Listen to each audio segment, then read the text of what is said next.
Nous sommes là aujourd'hui dans le cadre d'une formation que nous avons nouée avec 2APV. 2APV qui est un partenaire avec qui nous avons déjà travaillé durant la première phase et avec qui nous renouvelons quand même notre confiance pour quand même encadrer 20 jeunes dans le métier de plâtrier. Un métier qui est en vogue, un métier qui est demandé. Et aujourd'hui, nous sommes là parce que les jeunes sont répartis en 2 groupes. Nous avons un groupe ici à Africa Plâtre et un autre groupe à Yasalam SA, qui sont en train de faire une formation pratique qu'ils terminent même aujourd'hui,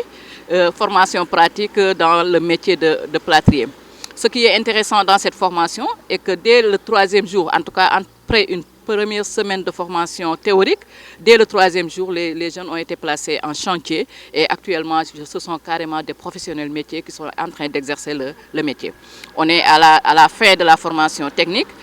Dès demain, ils commencent une dizaine de jours de formation en entrepreneuriat. Et à l'issue de cette formation en entrepreneuriat, ils seront replacés dans ces structures pour un stage de 20 jours.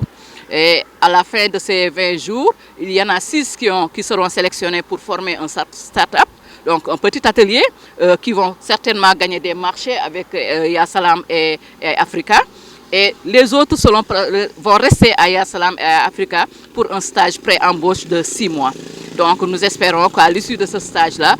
beaucoup d'entre eux seront embauchés et les autres seront aussi dans l'initiative de former leur propre entreprise. Alors c'est vraiment une formation insertion que nous avons nouée avec 2APV et que nous comptons aussi nouer avec tous les partenaires qui sont dans la région de Saint-Louis, dans la région de Louga, parce que nous sommes là pour aider les jeunes de 15 à 35 ans à avoir un métier, à trouver un emploi. Donc c'est notre rôle, c'est notre mission et nous sommes heureux d'avoir travaillé avec 2APV et nous sommes contents aussi de la gestion de Yasalam et de Africa SA. Tey ñoo ngi fii nii Africa Plâtre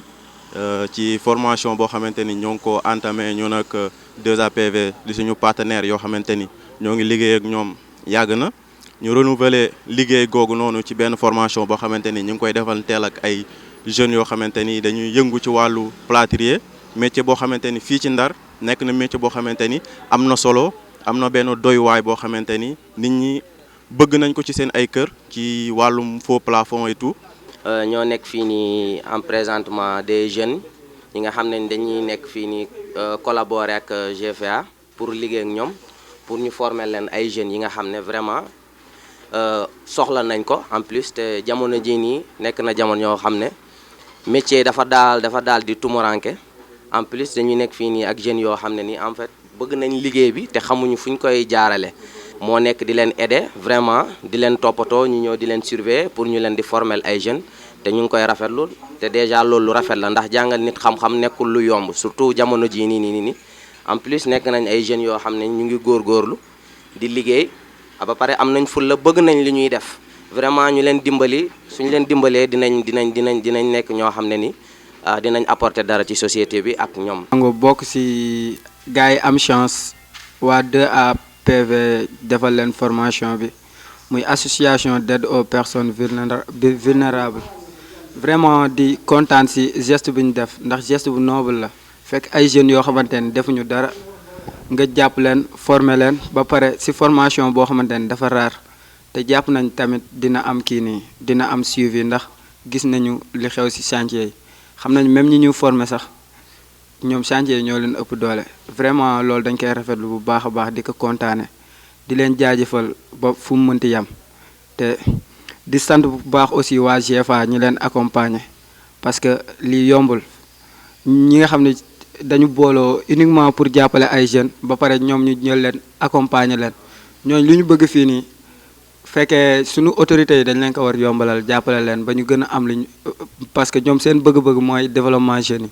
vraiment di ko kontaane formation bi def nañu théorie fee ci CRFP vraiment ak formateur yu baax ñu am pédagogie te gagné nañ ci le maximum possible ba ñëwee ci chantier tamit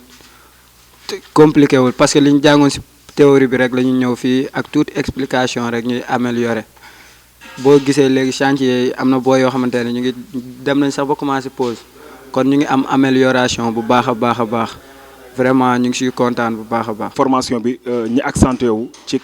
métier plâtrier dafa nekk métier boo xamante ni mën nañ ne métier bu am solo la métier bi nga xamante ne aussi dafa am avenir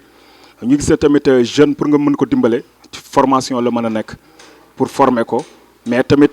ñun duñ former rek yam ci waaye tamit ginnaaw loolu tamit dañuy fexe aussi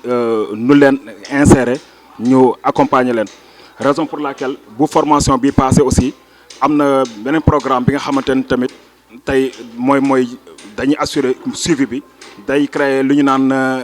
start-up la ñuy créer su ko defee te ne nga xamante ni aussi danañ jël 6 meilleurs ci ñi nga xamante ni da leen di former ñu créer leen entreprise bi day basé wu au niveau de la maison du quartier bu nekk fële Diamaguène. métier plâtre nekk benn métier bi nga xamante ne métier bu raar la métier bi nga xamante ne nekk na jamono gi demande bi moo ëpp donc ci loolu ñu fallait que ñu innover ñu xool et que jàppale jeunes yi